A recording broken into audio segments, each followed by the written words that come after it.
तो आदाब, नमस्कार, गुड इवनिंग, सत श्री अकाल। एक बार फिर से स्वागत है आपका कहानी का इस एपिसोड में। मुझे उम्मीद है कि आप लोग अच्छे से होंगे और सेहतमंद होंगे। मैंने बहुत सारी कहानियाँ सुनाई है, बहुत सारे सीरियल किलर की कहानियाँ सुनाई है, बहुत सारे चोर की कहानी सुनाई है, जेल ब्रेक की कहानी सुनाई है। लेकिन मुझे लगता है जो आज मैं जो कहानी सुनाने जा रहा हूँ ये भी एक सीरियल किलर की है। लेकिन देखा जाए तो नॉर्थ इंडिया से और जो साउथ इंडिया है, तो साउथ इंडिया के मुकाबले में नॉर्थ इंडिया में ज़्यादा क्राइम होती है। अगर उसका रेशियो अगर देखा जाए तो नॉर्थ इंडिया में ज़्यादा गैंगवार भी पनपते हैं, ज़्यादा एक रॉबिन हुड, डॉन जिसको बोला जाए, ये ज़्यादा पनपते हैं। और जैसे बिहार हो गया, यूपी हो गया, एमपी हो गया, झारखंड हो गया, इधर का रेशियो ज़्यादा है। और जो साउथ इंडिया है, साउथ इंडिया में गैंगवार भी बहुत कम पनपते हैं और क्राइम भी देखा जाए तो बहुत कम ही होता है। लेकिन कभी कभी जो क्राइम होता है जब वो सामने आता है तो दिल को झकझोर देता है। वो दिल में एकदम आग सी जलन हो जाती है। ऐसी ऐसी क्राइम साउथ इंडिया से आती है। तो आज की जो कहानी है वो साउथ इंडिया से ही है। ये जो कहानी है, इस कहानी में जो सीरियल किलर है, जब उसको गिरफ्तार किया जाता है तो पुलिस वालों को भी पता होता है और उसको भी पता होता है कि इसको फांसी होगी। और जेल में जब जाता है तो वो जेल से भाग जाता है। जेल में जाने के बावजूद, लेकिन सबको पता रहता है कि इसको फांसी होनी है, लेकिन फिर भी भाग जाता है। जब उसका जब पता लगाया जाता है कि ये भागा क्यों, क्या कारण है, तो पता ये लगता है कि उसमें बहुत सारे जो अफसर थे, जो जेलर थे, वो सब मिले हुए हैं सब। तो उन्हीं की मिली भगत से ये जेल को तोड़ कर भागता है। ये कहानी है ऑटो शंकर की। कभी साउथ इंडिया के जो कर्नाटका है वहाँ पे उसका दबदबा हुआ करता था। लड़कियों की तस्करी करना, शराब की तस्करी करना इसका पेशा था। और बाकायदा इसने पुलिस वालों को, हालांकि कोई भी अगर क्राइम होता है शहर में तो कोई भी अगर जैसे इलीगल काम करना हो तो बिना पुलिस से मिले हुए ये काम करना, ये तो नामुमकिन सा ही लगता है। तो इसने नेताओं को अपना हथियार बनाया, पुलिस वालों को अपना हथियार बनाया। और जब इसे पूछा गया, बाकायदा कोर्ट में जब इसे पूछा गया तो कोर्ट में इसने कहा था कि ये सारे आइडिया मुझे फिल्मों को देख कर आया है। ये बोलता था कि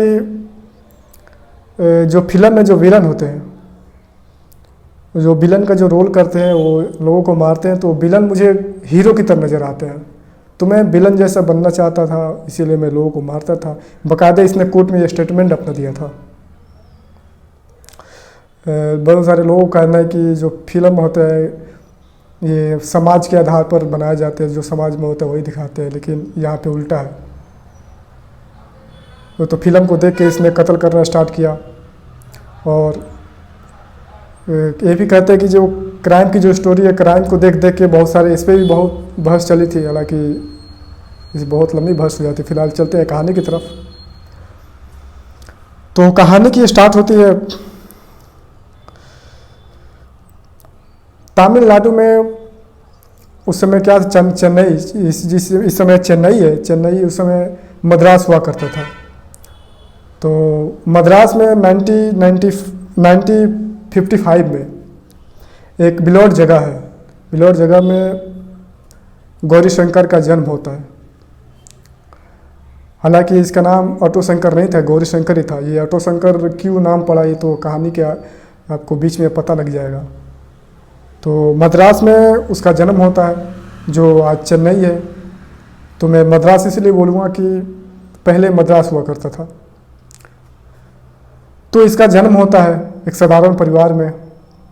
और जब ये 20 साल का होता है तो रोजी रोटी की तलाश में ये मद्रास जाता है। और मद्रास जाता है, वहाँ पे जाने के बाद पेंटिंग का काम करता है।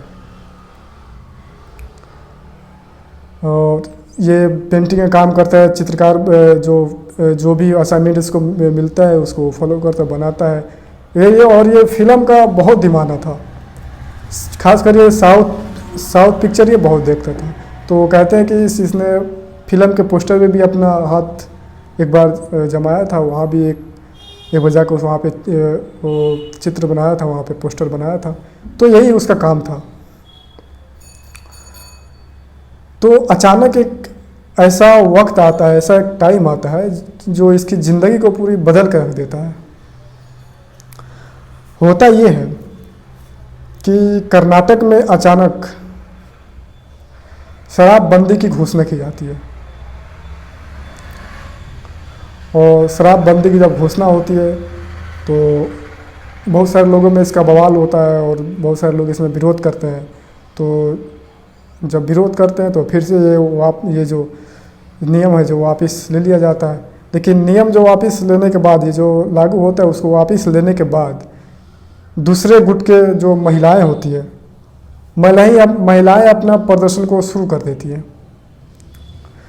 महिलाओं का कहना ये था कि जो भी हमारे पति थे वो सुधर रहे थे, तो उसी को लेकर यहाँ भी प्रदर्शन जारी।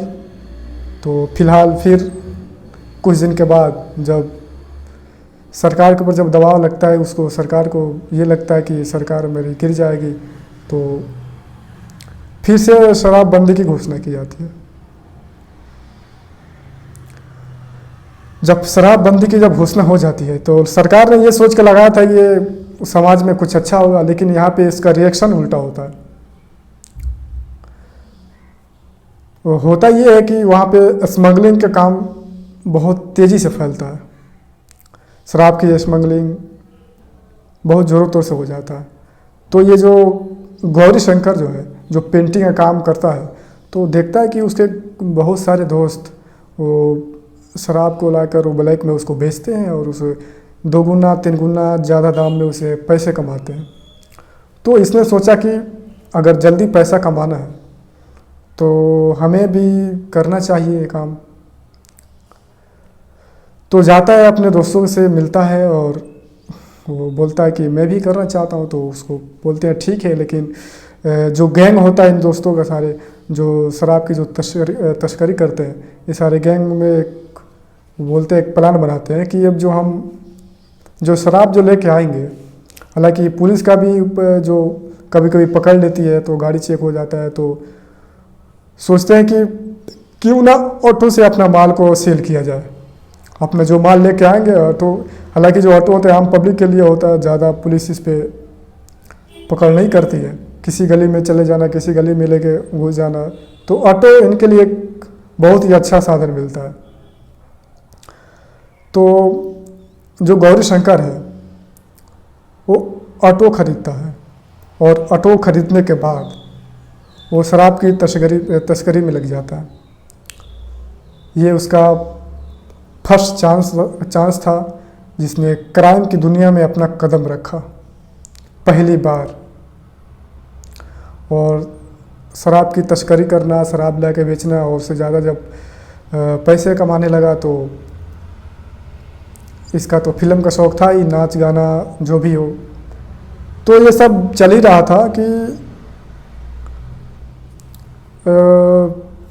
मद्रास में क्या करता था कि कभी कभी ये बार में जाता था। वहाँ पे जो छोटे छोटे जो बार होते हैं, तो कभी कभी ये बार में जाता था, बैठता था, नाच गाने का शौक़, फिल्मों का शौक़। तो एक बार इसको ध्यान आया, उसने देखा कि जो शराब का जो बिजनेस है, इसके अलावा और भी धंधा है जिसमें अपना धंधे को बढ़ाया जा सकता है।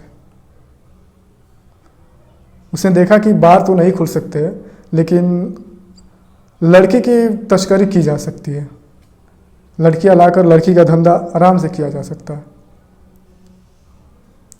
और इसमें जो जब ये धंधा जब कर रहा था तो हुआ ये था कि पहले दूसरों के लिए काम कर रहा था ये, लेकिन जब इसका जब पैसा ज़्यादा कमाने लगा तो ये अपने भाई को बुलाया। इसका भाई का नाम मोहन था और उसके जो भाई का एक साला था वो भी आया साथ में, और कुछ सारे दोस्तों इसका मिल के खुद से अपना बिजनेस स्टार्ट किया, खुद से अपना तस्करी करने लगे और जो भी पैसा कमाते आपस में बांट लेते।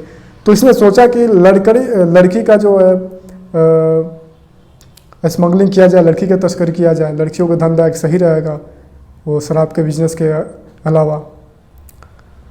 तो उस समय था कि मद्रास में जो लड़कियां जो बाहर से जो काम करने आती थी, हालांकि उस समय खबर ये भी आया था कि लड़कियों का इतनी ज़्यादा गरीबी होने के कारण बहुत सारे जो घर वाले थे लड़कियों को अपने शहर भेज देते थे कमाने के लिए, और बहुत सारे क्या थे कि जो अपनी लड़कियों को बेच भी देते थे, और जो शहर में जो गिद्ध की तरह जो बैठे होते हैं वो उनको खरीदते थे और उनकी नज़र गिद्ध की तरह होती थी। एकदम लड़कियों को खरीदने के बाद ले आके किसी कोठे बैठा देते थे और या तो फिर किसी बार पे ला के बैठा देते थे। तो ये उनका काम था। तो इसने क्या किया कि लड़कियों को लाना स्टार्ट किया। मद्रास में एक जगह इसने लॉज लिया और उसी लॉज में लड़कियों को लाकर रखना स्टार्ट किया, उसी लड़की से धंधे करता और कमाता। धीरे धीरे इसकी क्या था कि कारोबार बढ़ता गया, इसका जुर्म की दुनिया में इसका पैर जमता गया। लेकिन इसने देखा कि जो पुलिस वाले हैं, तो उसी पुलिस वालों को सोचा कि अगर आगे कुछ करना है तो पुलिस वालों को मिलाना बहुत ज़रूरी है। तो बाकायदे ये पुलिस वालों को पैसा देता, हफ्ता देता और लड़की भी भेजता, और धीरे धीरे यहाँ तक वो पहुँच गया कि बड़े बड़े नेताओं को लड़की भेजना स्टार्ट किया। और जो भी कोई फंक्शन होता नेता इसके पास आते, लड़की को लेके जाते। तो ये इतना होशियार था, इतना समझदार था कि लड़की जब भेजता नेता के साथ या पुलिस के साथ तो बाकायदा ये फ़ोटो ले लेता था कि अगर आगे मैं फंसता हूँ तो ये मेरा हेल्प करेंगे। तो ये थी उसकी होशियारी, ये थी उसकी समझदारी। और ये सब चल ही रहा था और बाकायदा उसने एक डायरी भी बना रखी थी। उस डायरी में सारे अनेक पुलिस वालों का नाम, अनेक पॉलिटिक जो नेता है उनका नाम, कब किसको कितना पैसा देना है, कब किसके साथ कब उसने लड़की भेजा, ये सब उसमें पूरा बाकायदा नोट करके रखा था ये। और बहुत सारे इसमें फ़ोटो भी था।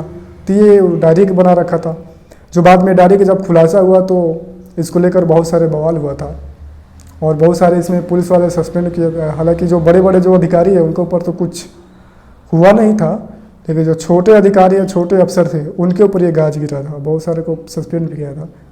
खैर ये सब इसका काम चल रहा था। तो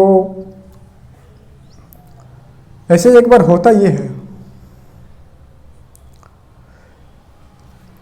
कि जिस बार में वो जाके वो बैठता था, देखता था, तो उसी बार में एक लड़की डांस करती थी। तो उस लड़की को देख के इसको उस लड़की से मोहब्बत हो गया था और डेली बार में जाता, उसको देखता। एक दिन हुआ ये कि जब गया बार के अंदर तो पता ये लगा कि वो जो लड़की है अपने बॉयफ्रेंड के साथ भाग गई है।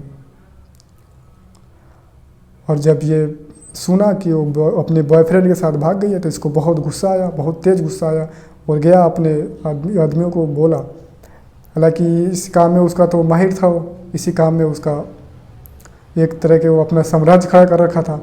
अपने आदमियों को लगाया ढूंढने के लिए, और जो लड़की है कुछ दिन के बाद उस लड़की को पकड़ के लाते हैं और पकड़ के लाया खुद जिस लॉज में जो लड़के को रखा था वहीं पे लाया और उस लड़की को बांधा, उस लड़के को भी बांध के रखा और बांधने के बाद उसी लड़के के सामने उस लड़की को मारता जिसे वो प्यार करता था। वो जब तक मारता रहा जब तक वो लड़की मर न जाए। जब वो लड़की मर गई फिर उसके बाद उस लड़के को वहीं पे जिंदा जला दिया और उसको जिंदा जलाने के बाद बाकायदे उसका जो कंकाल बचा था उसको ले आके समुद्र में फेंक दिया और जो लड़की थी उसको ले जाकर बाहर वहाँ पे दीवार में उसको चुनवा दिया। और ऊपर से सीमेंट भरकर उसको बराबर करा दिया पूरा। ये उसका जुर्म के दुनिया में पहला मर्डर, वो भी एक साथ दो। ये फर्स्ट उसका मर्डर था, लेकिन एक साथ ये 2 मर्डर, जुर्म की दुनिया में पहला अपना ये मर्डर किया। अब धीरे धीरे क्या हुआ कि जो शराब की जो चल रही थी वो फिर सरकार ने उसको खोल दिया, फिर से छूट हो गई। लेकिन इसने क्या किया कि अपना जो लड़की का जो धंधा है इसमें उसको अच्छा खासा जब पैसा कमाने लगा, अच्छा खासा की जब पकड़ हो गई, तो इसके जुर्म की दुनिया में इसका क्या था कि एक जुर्म इसके बढ़ते जा रहे थे, इसकी दादागिरी थी बढ़ते, लोगों के अंदर इसके खौफ बढ़ते जा रहा था। तो इसी बीच 3 लड़के वो उसके लॉज में आते हैं, और लॉज में आने के बाद वो बोलते हैं कि हम लड़की को घुमाने ले जाना चाहते हैं। तो लड़की बोलती है कि जाओ मेरे मालिक से बात कर लो।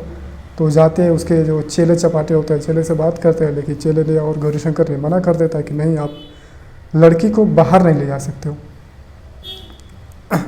और उसी बीच जब बोला कि बाहर नहीं ले जा सकते हो तो विरोध करते हैं, वो दोनों में हाथापाई होती है। और हाथापाई जब होती है तो जो गौरीशंकर है उन तीनों लड़कों को मारना स्टार्ट करता है। उसको अपने ऊपर इतना भरोसा था, अपने ताकत के ऊपर उसको इतना घमंड था कि उसको पता था कि मेरा कोई कुछ नहीं कर पाएगा। और सबके सामने उसको तीनों लड़कों को मारना शुरू करता है, और मारने के बाद उनके लाश को ले जाकर वो दीवार में उसको चुनवा देता है। उसकी जो वो एक तरफ से सोचता था कि लोग मेरे नाम से डरे, लोगों के अंदर मेरी दहशत हो, जो लड़कियां देखो मुझे डरे, उसको ये लगता था। खैर जब वो तीनों के जो दोस्त हैं वो होते हैं, जो पुलिस में रिपोर्ट लिखाते हैं कि मेरे दोस्त जो 3 दिन से मिल नहीं रहे, 3 दिन हो जाता है, घर वाले आते हैं, घर वाले भी रिपोर्ट लिखाते हैं बाकायदे। उस रिपोर्ट में क्या थी कि पुलिस के सामने बोला जाता है कि इस आदमी ने मारा है, लेकिन पुलिस इस मामले में कुछ नहीं करती है। शायद पुलिस उसके एहसान के पीछे दबी हो, एहसान तले दबी हो उसके, या तो फिर पुलिस वालों को राज उसके पास है, तो पुलिस ऐसे छानबीन करके उसको छोड़ देती है। हालांकि पुलिस वालों को बाकायदे उसमें बताते हैं कि इस आदमी ने हमारा नाम भी लेते, लेकिन फिर भी पुलिस कुछ नहीं करती है। उसी बीच ये सब मामला चल ही रहा होता है कि 2-3 कांड ऐसे होते हैं। तमिलनाडु में अचानक लड़कियों की गायब होने की रिपोर्ट आती है। ये 1988 में अचानक लड़कियों की जब गायब होने की जब रिपोर्ट आती है तो पुलिस के पास जो भी आता है रिपोर्ट लिखवाने, तो पुलिस ये बोलती है कि या तो तुम्हारी लड़की कहीं चली गई होगी, या तो किसी के साथ भाग गई होगी, या तो आप लोग लाकर उसको बेच दिए होंगे किसी कोठे पे, या तो जो भी ऐसे बाला फुसला के उनको भगाती है। लेकिन घर वाले बोलते हैं कि नहीं, हम ऐसा कुछ नहीं है, हमारी लड़की काम करने जाती थी, वो डेली काम से आती थी। तो ऐसे पुलिस लेकिन लापरवाह रहती है, कुछ करती नहीं है इस मामले में। हालांकि पुलिस को भी पता रहता है कि ये सारी लड़कियां जा कहाँ रही हैं। तो घर वाले भी परेशान, सारे लोग परेशान, लेकिन पुलिस भी कुछ नहीं करती है। तो फिर इसी बीच एक और मामला होता है। जो मद्रास में एक जगह है जहाँ पे ये अपना जो जगह बना रखा था, इसका 2 जगह था जहाँ पे लड़कियों को ला के रखता है। एक था एलबी रोड, एलबी नगर में, और एक पेरिया नगर। जो पेरिया नगर था एक तरह से इसका गढ़ माना जाता था। तो पेरिया नगर के पास एक शराब की एक दुकान थी। उसी शराब की दुकान के पास एक लड़की थी। वो लड़की गुजराती थी, हालांकि गुजरात से पढ़ने के लिए आई थी मद्रास में। तो रास्ते पकड़ के जा रही थी वहाँ से, तो थोड़ा रास्ते में जो सुनसान पड़ा तो एक ऑटो वाला आया, ऑटो में 2 लोग बैठे थे, और वहाँ से उस लड़की को किडनैप करने की कोशिश की। हालांकि लड़की थोड़ा अपना हिम्मत दिखाई और किसी तरह से ऑटो से कूद के भाग गई। और भागने के बाद जाकर पुलिस में बाकायदे रिपोर्ट लिखवाती है। और जब रिपोर्ट लिखवाती है तो पुलिस वाले पूछते हैं कि और कुछ जानती हो तो बताओ। तो बोलती है कि जो ऑटो जो चला रहा था वो एक आदमी का वो नाम ले रहा था, और नाम था ऑटो शंकर। तो पुलिस की चार्जशीट में पहली बार ऑटो शंकर का नाम सामने आता है। अब पुलिस मजबूर है क्योंकि लड़की खुद बयान दे रही है तो लिखना ही पड़ेगा। पहले तो पुलिस वालों ने इधर उधर किया, लेकिन जब लड़की थोड़ा सख्त हुई तो वो लिखना पड़ा, रिपोर्ट को लिखना पड़ा। तो फिलहाल पुलिस क्या करती है, वो रिपोर्ट लिखती है, उसी रिपोर्ट के आधार पर ऑटो शंकर को फिर गिरफ्तार करती है। लेकिन गिरफ्तार करने के बाद वो जेल से छूट जाता है। और जेल से इसलिए छूट जाता है कि जो पुलिस वालों को जो देना चाहिए सबूत, जो पेश करना चाहिए अदालत के अंदर, वो सही तरह से पेश नहीं कर पाते हैं, क्योंकि पुलिस वाले भी उसके एहसान के पीछे, उसका एहसान के नीचे दबे हुए थे, या तो उनका राज उसके पास था, इसलिए वो सही तरह से अपना जो सबूत नहीं दे पाते हैं। तो एक तरह से वो बेल के आधार पर छूट के आता है। अब ये धीरे धीरे जो उसका काम चल रहा है और सब कुछ हो रहा है, तो उस समय जो तमिलनाडु के जो चीफ मिनिस्टर हुआ करते थे एमजी रामचंद्रन, तो इस पॉलिटिक्स को लेके एक राजनीति में भी एक बहुत बड़ा उछाल था उस समय। अपोजिशन वाले भी थोड़ा कुछ आपस में विरोध कर रहे थे, और जो भी सत्ता को गिराने की साजिश चल रही थी। तो जो केंद्र सरकार है क्या करती है, उनको हटाकर वहाँ पे गवर्नर लागू कर देती है। गवर्नर का सरकार, जो भी गवर्नर रूल है, गवर्नर शासन, वहाँ पे राज्यपाल शासन लागू हो जाता है। और जो वहाँ के जो राज्यपाल थे पीसी अलेक्जेंडर, उस समय का जो राज्यपाल हुआ करते थे पीसी अलेक्जेंडर उनका नाम था। तो पीसी अलेक्जेंडर का जब शासन आता है तो जो क्राइम थोड़ा कम होता है, लेकिन इसका जो क्राइम है इसका एक दबदबा जो बढ़ता जाता है। तो ये जो भी लोग जो रिपोर्ट जो लिखवाने आए थे पुलिस के पास, और पुलिस इनकी सुन नहीं रही थी। हालांकि एक बार जो 1988 में 9 लोग एक ही साथ रिपोर्ट लिखवाने आए थे, तो पुलिस वालों ने उनको ये कहकर भगा दिया था कि तुम्हारी जो लड़की है किसी के साथ भाग गई है या तो कहीं चली गई है। इसका गुम होने का मतलब, इसका मतलब ये नहीं कि किसी ने उसको कत्ल कर दिया। और ये भी जो 3 लड़के जो मारे गए थे, इनके घर वाले भी पुलिस के चक्कर लगा रहे थे, तो लेकिन पुलिस कुछ नहीं कर रही थी। तो अचानक ये सारे लोग इकट्ठा होकर वो राज्यपाल के पास जाते हैं। हालांकि जब गवर्नर के पास गए, अपना सारे कुछ बताया कि हमारी लड़कियां जो गायब है और पुलिस कुछ कर रही है इस मामले में, सारी कहानी बताया।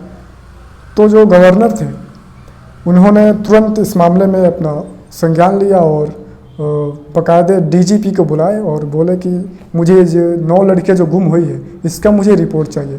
तुम एक स्पेशल एक फोर्स तैयार करो, स्पेशल इन्वेस्टिगेशन टीम एक तैयार करो, वहाँ से हमें इसको रिपोर्ट दो फटाफट, जितनी जल्दी हो सके। तो जो डीजीपी थे वहाँ के बाकायदे एक स्पेशल एक इन्वेस्टिगेशन एक फोर्स तैयार करते हैं, टीम तैयार करते हैं। और उसी के टीम में जो हेड होते हैं वो देखते हैं कि जो ऑटो शंकर है उसके बारे में कैसे कड़िया जुटाया जाए। तो बहुत सारे जो पुलिस वाले थे उस समय ईमानदार थे, तो उसी में एक था कांस्टेबल आरी नाम का। तो पता लगता है तो आरी को बुलाया जाता है और आरी से बोलते हैं कि तुम इस टीम का हिस्सा बनो और जितनी भी सारी जानकारियाँ हैं मुझे ला के दो। तो उसने बताया कि ये बहुत सारे जो पुलिस वाले, बहुत सारे नेता उसके पीछे हैं, तो उसने काफ़ी मदद भी की थी। तो धीरे धीरे क्या होता है कि ऑटो शंकर के जितने जो लोग थे, जो गैंग, उसके गैंग में से गिरफ्तारियाँ शुरू हो जाती है। जो फर्स्ट टाइम जिसकी गिरफ्तारी होती है वो जो ऑटो शंकर के जो भाई था उसका साला एल्डिन, उसका नाम एल्डिन था। एल्डिन की गिरफ्तारी होती है और थाने में ले जाकर उसकी अच्छी खासी उसकी ठुकाई भी होती है। और जब पीटने के बाद उसको बोलते हैं कि तेरे पास दो ही रास्ता है, या तो तू पुलिस का विटनेस बन जा या तो फिर तू मारा जाएगा। एल्डिन टूट जाता है और जितनी भी सारे राज थे, जितनी ऑटो शंकर के सारे राज को बता देता है, सारे जितने जुर्म की दुनिया में उसने जितने कत्ल किए थे सारे कत्ल के बारे में बताता है। और इसी सब के साथ पुलिस उसको गिरफ्तार करती है। और जब पुलिस उसको जब गिरफ्तार करती है, ले जाती है, फिर उसको पुलिस उसके ऊपर जब सख्ती करती है तो सब बताता है। और बताने के बाद जब पुलिस उसके घर में जब जाके जब देखती है, जब पूरा जब छानबीन करती है, तो उसके घर में से डायरी निकलता है। उसी डायरी में बाकायदे अनगिनत पुलिस वालों को नाम लिखा था और बहुत सारे बड़े बड़े जो अफसर थे उनका नाम था, बहुत सारे जो नेता थे रूलिंग पार्टी के उनका नाम था।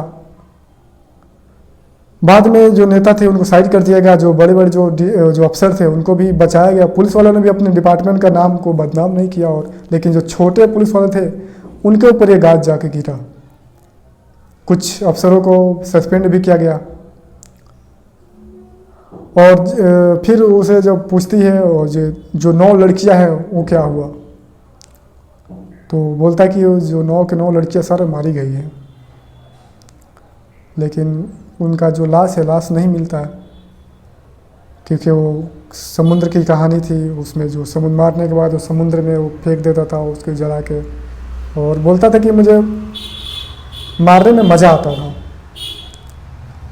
मेरा 2 ही फेवरेट चीज़ था, या तो मैं मार के लोगों को या दीवार में चुनवाता था या तो मैं समुद्र में फेंक देता था जलाने के बाद। तो जब उस जगह पे गई, जो जगह है जो पेरिया नगर का जो जगह है वहाँ पे जब गई, उसके जो पास में जहाँ पे ये दीवार में जहाँ चुनवा रखा था, तो बाकायदे जब उसको तोड़ा या खोदा जाता है वहाँ पे नीचे तो 6 कंकाल मिलते हैं। और जो 1.5 साल के बाद वो जो जिस लड़की को मारा था, जिसे वो प्रेम करता था, उसका भी कंकाल मिलता है 6 साल बाद, और 6 साल बोल 1.5 साल बाद। तो फिर उसको कोर्ट में पेश किया जाता है, लेकिन जब कोर्ट में जब पेश किया जाता है तो ये बोलता है कि नहीं, मैं कुछ नहीं किया हूँ, ये सारे झूठ है, मुझे फंसाया जा रहा है। लेकिन पुलिस के पास वो सारे सबूत थे, कबूल भी कर लिया था। तो उसी को लेकर, हालांकि ये कोर्ट में बोला था, जब उससे पूछा गया कि ये सारे आइडिया कहाँ से है, तो उसने बोला कि ये जो सारे जो आइडिया है ये फिल्मों को देख देख कर ये सारे आइडिया मेरे पास आया। जो फिल्म में जो विलन होते हैं, जो लोगों को सब मारते हैं, तो विलन मुझे हीरो की तरह दिखते थे। तो फिल्मों को देख देख कर ये सारे इसने मर्डर किए। फिलहाल उसको जब जेल भेजा गया तो सबको पता था कि इसकी फांसी होगी, लेकिन जब ये जेल भी गया था तो एकदम राजा की तरह वो ज़िंदगी गुजारता था, क्योंकि सारे वो अधिकारी को पैसा देता था, पैसा इसके पास था, और जो मर्जी, उस समय तो फ़ोन उन था नहीं, लेकिन फिर भी जो मर्जी वो करता, जैसे मर्जी वैसे रहता। इसी बीच पता लगता है कि वो ऑटो शंकर भाग गया है जेल से।